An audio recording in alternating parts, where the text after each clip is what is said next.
रात्री जेवण कधी केलं? अजून तोंडात बोट घालायचं अजून सारखं म्हणतात तोंडात बोट घालायचं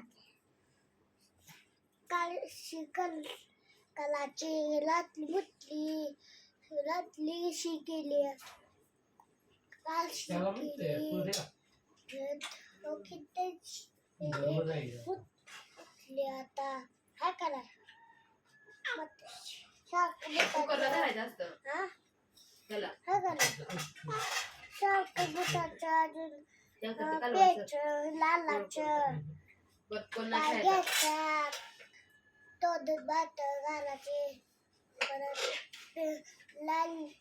लाला तोंडात बोट घालायचं ह्याच्या पाय पडून लागतो ग पाय